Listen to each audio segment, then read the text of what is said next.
इनकलाब, वंदे। आज इतनी भारी संख्या में आए हुए सभी भाइयों, बहनों, माताओं, बुजुर्गों, बच्चों और अभी कई हजार लोग इस हॉल के बाहर बैठे हैं, उन सब लोगों को मेरा नमस्कार, सबको मेरा प्रणाम। गजब की एनर्जी है यार आपकी, गजब का उत्साह है।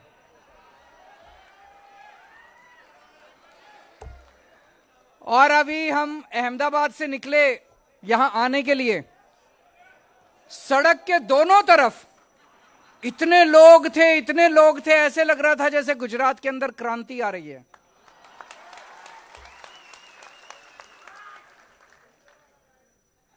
ऐसे लग रहा था जैसे गुजरात अब बदलाव मांग रहा है। इसीलिए मनीष सिसोदिया के यहां सीबीआई की रेड हो रही है कि नहीं है? जबरदस्त माहौल है गुजरात के अंदर। 27 साल के गंदे शासन के बाद अब गुजरात बदलाव मांग रहा है।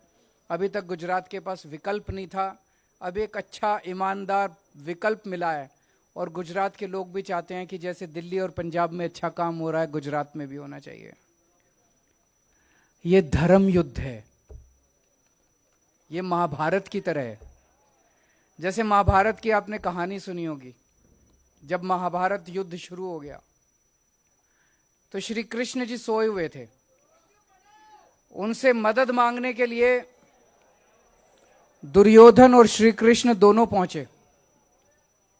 दुर्योधन उनके सिरहाने बैठ गए, श्री कृष्ण उनके पांव के, अर्जुन उनके पांव के पास बैठ गए श्री कृष्ण जी के। उनकी जब आंखें खुली तो उनको पहले अर्जुन दिखाई दिए। उन्होंने अर्जुन से पूछा क्या चाहिए, तो दुर्योधन ने कहा पहले मैं आया था, मैं मांगूंगा। तो उन्होंने कहा नहीं, पहले मैंने इनको देखा। तो अर्जुन ने कहा कि भगवान, इस युद्ध के अंदर मुझे आप चाहिए, मुझे श्री कृष्ण चाहिए, भगवान चाहिए। दुर्योधन मन मन में बड़ा खुश हुआ, उसने कहा मेरे को तो सेना चाहिए थी।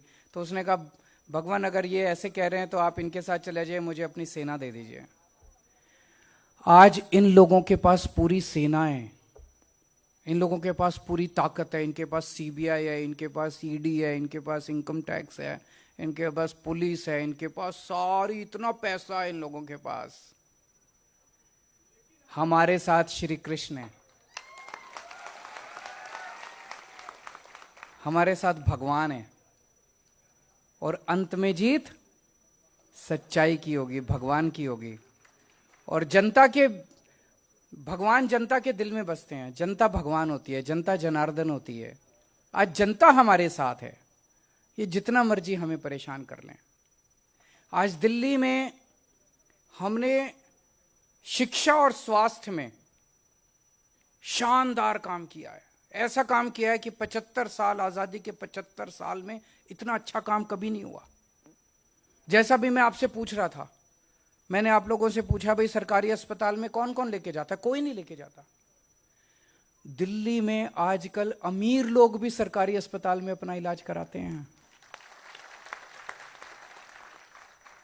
यकीन नहीं होगा आपको, आपको लगेगा केजरीवाल झूठ बोल रहा है। मैं आपसे निवेदन करूंगा, जो जो आ सकते हैं एक बार दिल्ली का चक्कर काट के आओ, दिल्ली होके आओ, दिल्ली के लोगों से फोन करके दिल्ली के लोगों से पूछ लो। अगर दिल्ली में फोन करके पूछना, अगर कोई आदमी अगर आपको यह कह दे कि केजरीवाल अच्छा काम नहीं कर रहा, मुझे गुजरात में वोट मत देना। दिल्ली होके आओ, सरकारी अस्पतालों में घूम के आओ, सरकारी मोहल्ला क्लिनिक में घूम के आओ। दिल्ली के अंदर ग्रेटर कैलाश एक कॉलोनी है, सबसे अमीर लोग दिल्ली के वहां रहते हैं। वहां पे हम लोगों ने सरकारी डिस्पेंसरी बनाई है उन लोगों की मांग पे। वहां पे इतने अमीर अमीर लोग सरकारी डिस्पेंसरी में जाते हैं, मैं आपको बता नहीं सकता, इतने अमीर लोग। आज इतना शानदार स्वास्थ्य का सिस्टम कर दिया। अब दिल्ली में अमीर लोग अपने बच्चों को प्राइवेट, बड़े बड़े प्राइवेट स्कूलों से निकाल के सरकारी स्कूल में भर्ती करा रहे हैं। जैसे मैं एक स्कूल में गया था अभी थोड़े दिन पहले, एक क्लास में गया, मैंने वहां बच्चों से पूछा सरकारी स्कूल में, मैंने कहा आप में से प्राइवेट स्कूल छोड़ छोड़ के कौन आए हैं, हाथ खड़े करो। तो कई बच्चों ने हाथ खड़े किए कि हम प्राइवेट स्कूल से नाम कटवा के सरकारी स्कूल में आए हैं। मैंने एक बच्चे से पूछा कौन से स्कूल में पढ़ते थे, कौन से स्कूल से नाम कटवा के आए हो? बोला सेंट कोलंबस, दिल्ली का सबसे शानदार प्राइवेट स्कूल माना जाता है। प्राइवेट स्कूल में सेंट कोलंबस से नाम कटवा के दिल्ली के सरकारी स्कूल में आए हैं। गुजरात में भी ऐसे सरकारी अस्पताल और स्कूल चाहिए कि नहीं चाहिए? इसीलिए इन लोगों ने 2 महीने पहले झूठा केस बना के मेरे स्वास्थ्य मंत्री को अंदर कर दिया। 2 महीने से वो अंदर है, झूठा केस है बिल्कुल। अगर उसमें जरा सी भी सच्चाई होती, अगर सतिंदर जैन हमारा स्वास्थ्य मंत्री जरा सा भी बेईमान होता, मैं उसको निकाल के बाहर कर देता। मैंने पहले एक मंत्री को किया था, मेरा एक मंत्री गड़बड़ कर रहा था, मैंने उसको निकाल के बाहर कर दिया। पंजाब में अभी हमारा एक मंत्री गड़बड़ कर रहा था, हमने खुद उसको निकाल के जेल भेज दिया, खुद हमने उसको भगवंत मान ने उसको निकाल के जेल भेज दिया। हम जरा सा भी, इतना सा भी भ्रष्टाचार बर्दाश्त नहीं करते। लेकिन वो भ्रष्टाचार नहीं देख रहे। उन्होंने 2 महीने पहले मेरे स्वास्थ्य मंत्री को अंदर कर दिया और अब ये मनीष सिसोदिया को अगले 3-4 दिन में जेल भेजना चाहते हैं। क्यों? ये चाहते हैं कि दिल्ली में जो शिक्षा और स्वास्थ्य का अच्छा काम चल रहा है वो बंद हो जाए। उनका ये मकसद है। ये तो गलत बात है। ऐसे देश कैसे तरक्की करेगा? अगर हम सारे आपस में लड़ेंगे तो देश कैसे तरक्की करेगा? हमें तो यह सोचना चाहिए कि अगर दिल्ली के अंदर शिक्षा और स्वास्थ्य का इतना अच्छा काम हो गया तो केंद्र सरकार को हमें बुलाना चाहिए था, हमें कहना चाहिए था सिखाओ, हम पूरे देश में करेंगे। यह अच्छी बात होती कि नहीं होती? कि केंद्र सरकार को बुलाना चाहिए था मनीष सिसोदिया को कि मनीष जी आपने बड़ा अच्छा काम किया, आप दूसरी पार्टी से हो सकते हो, लेकिन हमें बताओ, हम पूरे देश के स्कूल ठीक करना चाहते हैं। उन्होंने ऐसा नहीं किया। उन्होंने सीबीआई भेज के अब इसको गिरफ्तार करेंगे, उसको भी गिरफ्तार कर लिया ताकि दिल्ली का काम रुक जाए। दिल्ली का काम रुकने नहीं देंगे। थोड़ी अड़चन आ सकती है, थोड़े दिन के लिए स्पीड कम हो सकती है, लेकिन काम नहीं रुकने देंगे हम लोग। दिल्ली में हम लोगों ने पहले, दिल्ली में जब हमारी सरकार बनी बहुत पावर कट लगते थे, कई बार बिजली जाया करती थी। हमने 24 घंटे बिजली कर दी और बिजली मुफ्त कर दी। दिल्ली के लोगों को मुफ्त बिजली मिलती है। पंजाब के लोगों को भी अब 1 सितंबर से पंजाब के लोगों के 0 बिल आएंगे। 0 बिल पे 0 लिखा होता है, बिल आता है उस पे 0 लिखा होता है। आपको 0 बिल चाहिए कि नहीं चाहिए? किस किस को चाहिए? ये कहते हैं केजरीवाल पैसे लुटा रहा है, केजरीवाल फ्री की रेवड़ी दे रहा है। रेवड़ी चाहिए नहीं चाहिए? सबको चाहिए। केवल मैं कर सकता हूं, ये नहीं करेंगे। 27 साल में इन्होंने नहीं किया, तो मेरी पहली गारंटी है हमारी सरकार बनेगी। सरकार बनने के 3 महीने के अंदर आपके सबके बिजली के बिल 0 आया करेंगे। मैं देख रहा हूं महिलाओं के ज्यादा चेहरे खुश हैं, क्योंकि घर तो आप ही को चलाना होता है। आदमी तो महीने के अंत में आके पैसे रख देता है आपके हाथ में, फिर आप जानो आपका काम जाने, है ना? तो महिलाएं ज्यादा खुश हैं। तो बिजली के बिल 0 आएंगे। 0 कुछ नहीं होता उसमें, 1 रुपया 2 रुपया भी नहीं आता, कुछ नहीं, 0 बिल आता है। तो सरकार बनने के 3 महीने के अंदर आपके बिजली के बिल 0 आया करेंगे। फिर दिल्ली में हमने आज पूरे देश में सबसे ज्यादा समस्या रोजगार की है कि नहीं है?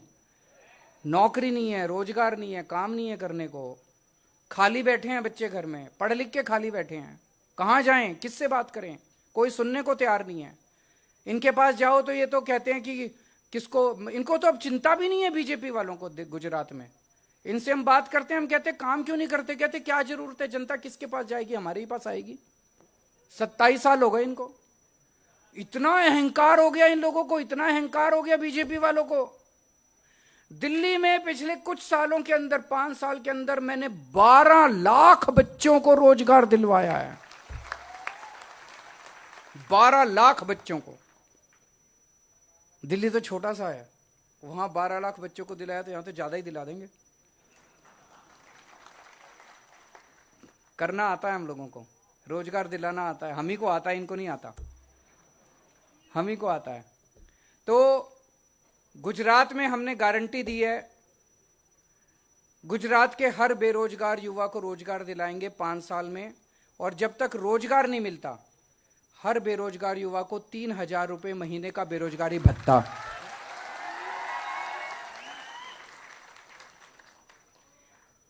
दस लाख सरकारी नौकरियां देंगे। इसकी पूरी प्लानिंग की है हम लोगों ने, झूठ जैसे अभी मनीष जी ने बताया, इन्होंने प्लानिंग की। गुजरात में इतने स्कूल हैं, इतने नए स्कूल खोलने पड़ेंगे, उसमें इतने टीचर लगेंगे। 1 लाख तो नए टीचर लगाने पड़ेंगे, जितना अभी है उससे 1 लाख और नए टीचर लगाने पड़ेंगे। हम इतने नए अस्पताल खोलेंगे, इतने नए मोहल्ला क्लिनिक खोलेंगे, उतने डॉक्टर, नर्स, स्टाफ, सफाई, इतने लोगों की जरूरत पड़ेगी। तो 10 लाख सरकारी नौकरी देंगे। और ये जो पेपर फूटते हैं ना,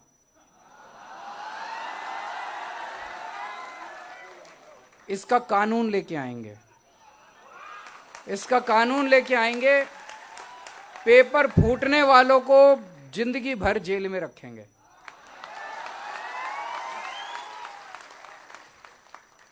मैं देख रहा था गुजरात में सारे पेपर फूटते हैं।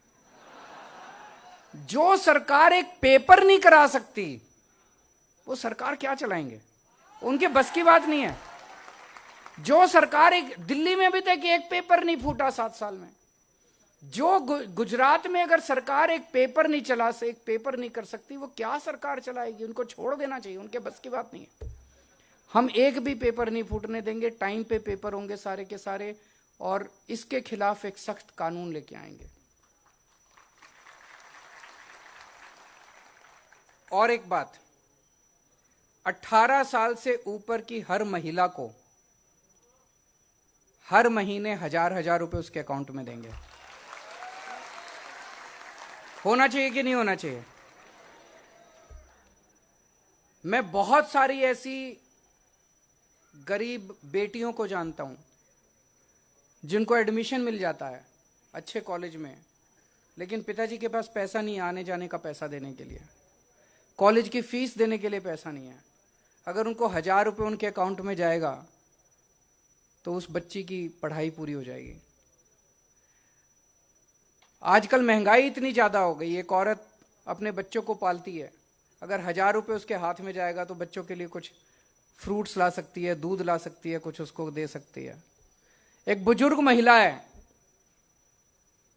बेटी घर में आती है, उसका मन करता है थोड़े से पैसे बेटी के हाथ में रख दूं, फिर वो अपने पति से मांगती है, अपने बेटे से मांगती है। अब अगर 1,000 रुपए उसको सरकार दे देगी तो उसे किसी की तरफ देखना नहीं पड़ेगा, वो अपने 1,000 रुपए निकाले। है कि नहीं है? मिलने चाहिए कि नहीं मिलने चाहिए महिलाओं को? ये कहते हैं केजरीवाल पैसे उड़ा रहा है। मैं पैसे लूट नहीं रहा, मैं स्विस बैंक में नहीं ले जा रहा पैसे कमा के, मैं जनता को दे रहा हूं, जनता का पैसा जनता को दे रहा हूं। उनके स्कूल अच्छे कर देते हैं, महिलाओं को दे देते हैं, बिजली मुफ्त कर देते हैं, पानी मुफ्त कर देते हैं। इतनी महंगाई है, अगर हम जनता को थोड़ा सा राहत देते हैं तो क्या गलत करते हैं, अच्छी बात करते हैं। अभी मनीष जी ने बताया, आपके बच्चों को अच्छी शिक्षा देने की जिम्मेदारी हमारी है। हमें वोट दोगे, आपके बच्चों का भविष्य बनाएंगे। इनको वोट दोगे, ये आपके बच्चों को जहरीली शराब पिलाएंगे। आप तय कर लो। 27 साल हो गए, 27 सालों में तो इनसे स्कूल अस्पताल सुधरे नहीं, अब और तो सुधरने वाले हैं नहीं। आज मैं आपको स्वास्थ्य के ऊपर बात करना चाहता हूं। जैसे दिल्ली में हम लोगों ने क्या किया, पहले सारे स्कूल ये अस्पताल वगैरह ठीक करके, दिल्ली में अब 2 करोड़ लोग हैं। हर आदमी का, हर बच्चे का, हर बुजुर्ग का पूरा इलाज मुफ्त कर दिया, चाहे अमीर हो चाहे गरीब हो। आप अगर बुखार हो गया, मोहल्ला क्लिनिक चले जाओ, सारे टेस्ट फ्री हैं, कोई नहीं पूछते। वो ये नहीं पूछते बीपीएल कार्ड लेके आओ, कुछ नहीं। वो ये भी नहीं पूछते दिल्ली से आए हो कि कहीं से आए हो। आप चले जाओ मोहल्ला क्लिनिक में, आप बोलो मैं बीमार हूं, डॉक्टर देखेगा आपको, टेस्ट लिखेगा, टेस्ट अगले दिन रिजल्ट ले जाओ, फ्री में टेस्ट होता है, फ्री में डॉक्टर देखता है।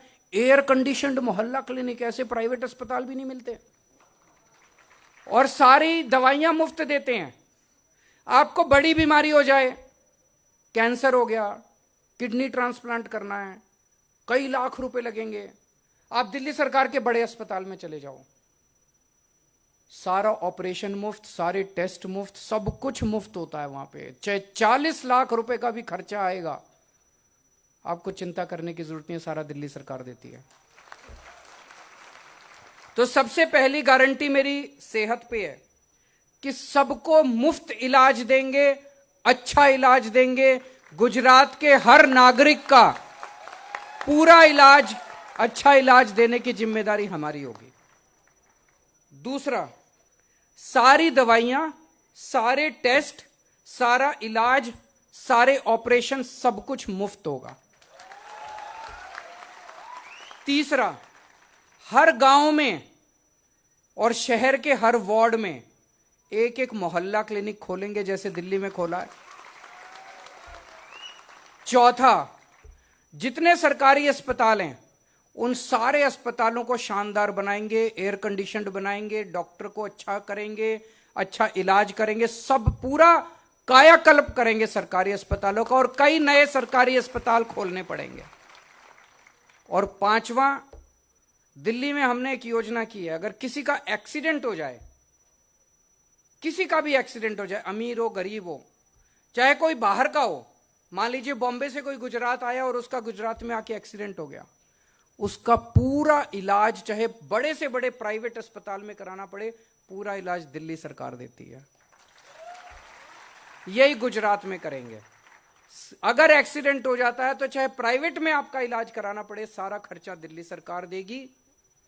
पिछले 3 साल में दिल्ली में हम 13,000 जिंदगी बचा चुके हैं, 13,000 लोगों को। तो मेरा तो नारा है, तुम मुझे वोट दो, मैं तुम्हारे बच्चों का भविष्य बना दूंगा। तुम मुझे वोट दो, मैं तुम्हें फ्री बिजली दूंगा। तुम मुझे वोट दो, मैं तुम्हारा इलाज मुफ्त कराऊंगा। तुम मुझे वोट दो, महिलाओं के लिए हर महीने 1,000-1,000 रुपए दूंगा।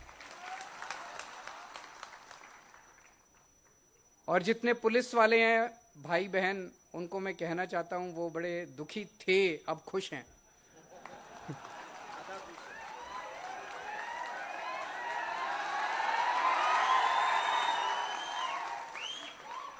वो ग्रेड पे मांग रहे थे। मैं एक बार ही आया तो मैंने प्रेस कॉन्फ्रेंस में कहा भी इनकी डिमांड जायज है, इनको ग्रेड पे मिलनी चाहिए। तो उन्होंने, सब लोगों ने मेरी तस्वीर और मेरा वीडियो अपनी डीपी में लगा लिया व्हाट्सएप पे। गुजरात सरकार घबरा गई बुरी तरह से। अगले दिन गृह मंत्री ने प्रेस कॉन्फ्रेंस करके बोला कि इनकी डिमांड हम मानेंगे, लेकिन उनकी नीयत खराब थी, पूरी डिमांड नहीं मानी। उन्होंने क्या किया, ग्रेड पे नहीं दिया, उनको केवल भत्ता बढ़ा दिया। तो मेरी अब उनको डिमांड है, मेरी अब उनको निवेदन है सारे पुलिस के भाइयों को कि इनसे भत्ता ले लो,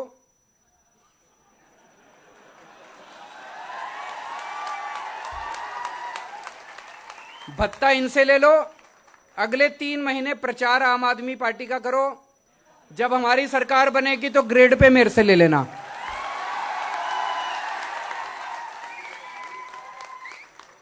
सही है ना?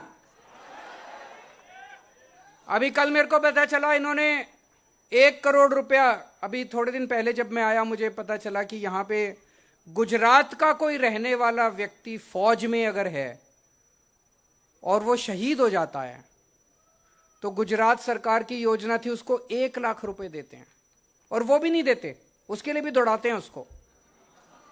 ये तो हमारे सैनिकों के साथ अपमान है। जो देश के लिए शहीद होते हैं उनका तो सम्मान कर, उनके परिवार का मरने के बाद सम्मान करना चाहिए, देश को उसका ख्याल रखना चाहिए। दिल्ली में हम लोगों ने उनके सम्मान में 1-1 करोड़ रुपए का हम उनको चेक, मैं खुद जाता हूं उनके घर। दिल्ली का रहने वाला कोई भी शहीद अगर होता है तो मैं खुद 1 करोड़ रुपए का चेक लेके उसके घर जाता हूं, उसके परिवार को दे के आता हूं। तो जब मैं पिछली बार आया गुजरात, मैंने कहा कि गुजरात के पूर्व सैनिक भी यहां हड़ताल पे बैठे हुए थे। मैंने कहा इनकी मांग जायज है, 1 करोड़ रुपया गुजरात के सैनिकों को भी मिलना चाहिए। तो गुजरात सरकार ने कल ऐलान तो किया, लेकिन लोग कह रहे हैं देंगे नहीं। चुनाव है इसलिए किया, क्योंकि अगर इनकी देने की नीयत होती तो बीजेपी पूरे देश में जहां जहां बीजेपी की सरकार है सब जगह करती, बाकी कहीं नहीं किया, गुजरात में किया। इसलिए मैं इनसे मांग करता हूं, अगर तुम्हारी नीयत साफ है तो पिछले 5 साल में जितने शहीद हुए थे अगले 10 दिन में उनको दे दो, और अगर नहीं दोगे तो जनता सोचेगी झूठ बोल रहे हैं, चुनाव के बाद पलट जाएंगे। और दूसरी बात, दिल्ली में हम केवल सैनिकों को नहीं देते, हम दिल्ली पुलिस वालों को भी देते हैं। पुलिस भी तो अपनी जान हथेली पे रख के, पुलिस वाले भी तो शहीद होते हैं, पुलिस वाले भी तो ड्यूटी में कितनी बार शहीद होते हैं। तो गुजरात पुलिस वालों को भी इस 1 करोड़ की योजना में शामिल किया जाना चाहिए। गुजरात पुलिस से भी अगर कोई शहीद हो तो उसके परिवार को मरने के बाद, शहीद होने के बाद 1-1 करोड़ का उसको सम्मान राशि मिलनी चाहिए। मिलनी चाहिए कि नहीं मिलनी चाहिए? जितने हमारे स्टेट ट्रांसपोर्ट के कर्मचारी हैं वो भी बहुत दुखी हैं, वो मेरे से मिलने के लिए आए थे। तो मैं उनको भी ये आश्वासन देना चाहता हूं, उनकी तनख्वाह बहुत कम है, वो चाहते हैं कि उनकी तनख्वाह बढ़ाई जाए। जितने ड्राइवर हैं, जितने कंडक्टर हैं, सरकार बनने के 1 महीने के अंदर हम आपकी तनख्वाह बढ़ा देंगे। लेकिन उसके पहले आपको भी एक काम करना पड़ेगा। सभी ड्राइवर कंडक्टर आज से कमर कस लो, बस में जितनी सवारियां हैं सबको बोलो कि झाड़ू पे वोट डालना है। मंजूर है? सारे ड्राइवर, सारे कंडक्टर जितने हैं गुजरात के स्टेट ट्रांसपोर्ट में, सारे बोलो, एक एक हर बस में सामने खड़े होकर बोलो कि सारी सवारियां सुनो, जब टिकट देते टाइम उनको बोलो कि झाड़ू झाड़ू झाड़ू।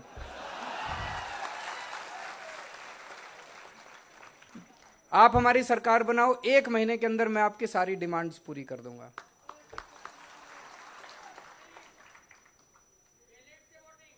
हैं जी, बैलेट्स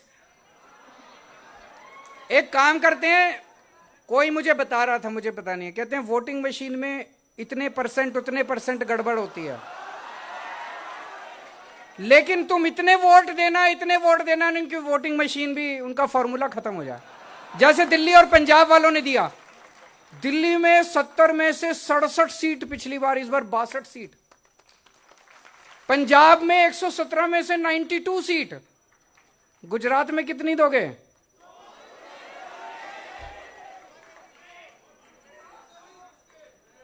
होमगार्ड को क्या बोलते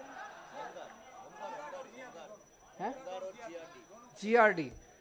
होमगार्ड जितने हैं वो भी मेरे से मिलने आए थे, जीआरडी, और उनकी भी बहुत सारी समस्याएं हैं।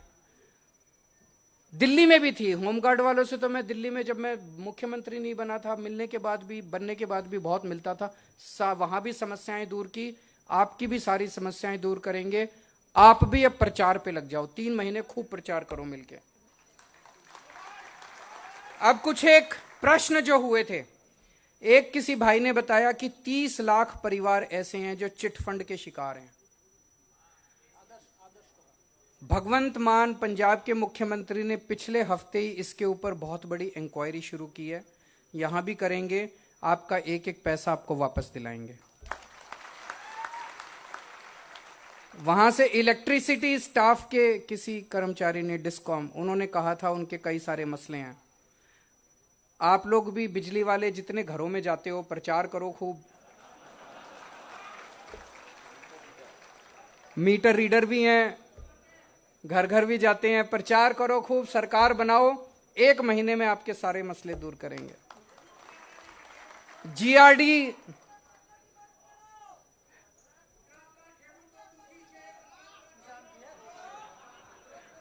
मैं सबसे मिलूंगा एक एक करके। अभी अगले 2 महीने में मैंने प्लान किया है, जैसे जीआरडी है, जीआरडी वालों से मैं सोच रहा हूं एक बड़ी मीटिंग रखूंगा। आप मेरे को बुलाओ, एक मीटिंग रखो अपनी, मैं आऊंगा आपकी मीटिंग में, आपकी सारी समस्याएं सुनेंगे।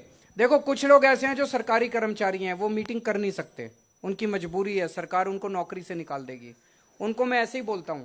लेकिन जो जो लोग मीटिंग कर सकते हैं, जो उनके साथ बैठ के बात करेंगे ना, ऐसे बात करने में ज्यादा मजा आता है।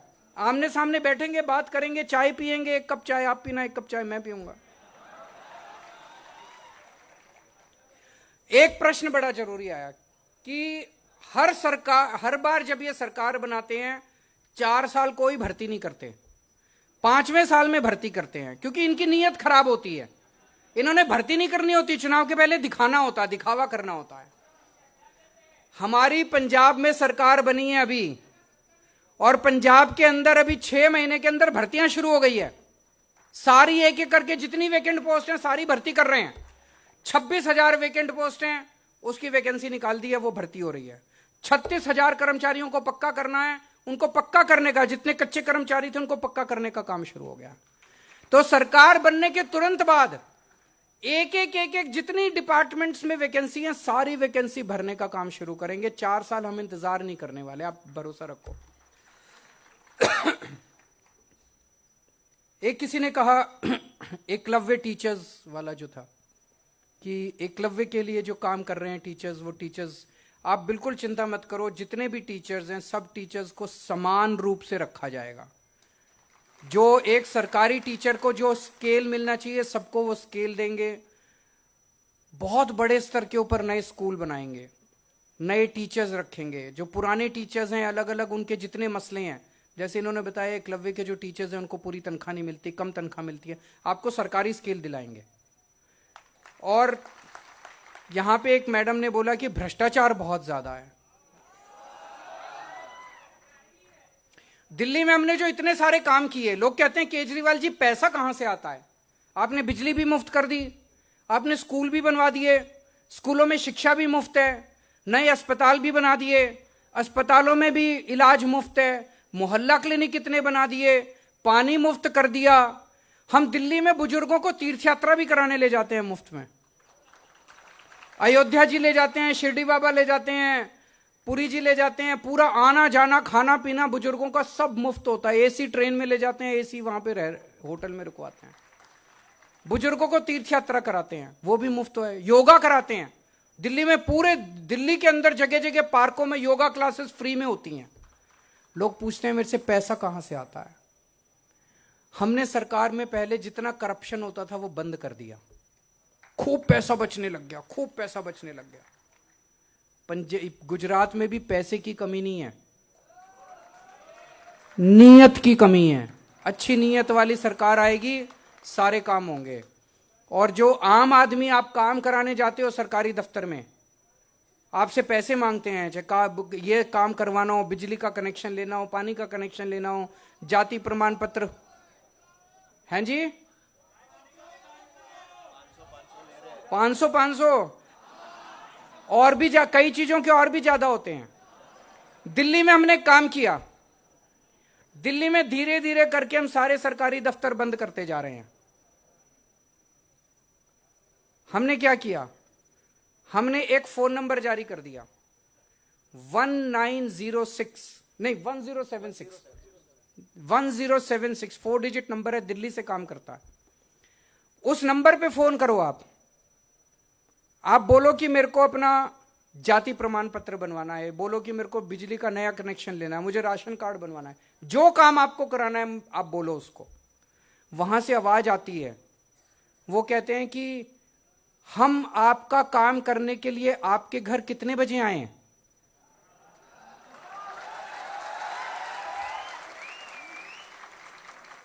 पूरी दुनिया में ऐसी सर्विस नहीं है, पूरी दुनिया में, अमेरिका में भी नहीं है, दिल्ली में है। फिर आप कहो, आप मान लीजिए आप कहीं नौकरी करते हैं और नौकरी से लेट आते हैं, आप बोलो जी मैं तो रात को 9 बजे आता हूं अपने घर, मेरे 9:30 बजे आ जाना। 9:30 बजे रात को दिल्ली सरकार का एक कर्मचारी आपके घर आपका काम करने के लिए आएगा।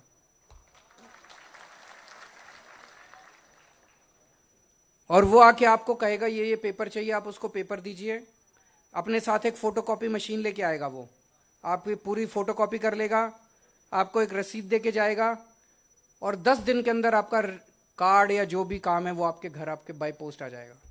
आपको किसी को रिश्वत देने की जरूरत नहीं है, लाइनों में लगने की जरूरत नहीं है, रिश्वत देने की जरूरत नहीं है, दलालों के चक्कर काटने की जरूरत नहीं है। गुजरात में भी हो सकता है ये, एक ही शर्त है, आम आदमी पार्टी की सरकार बननी चाहिए।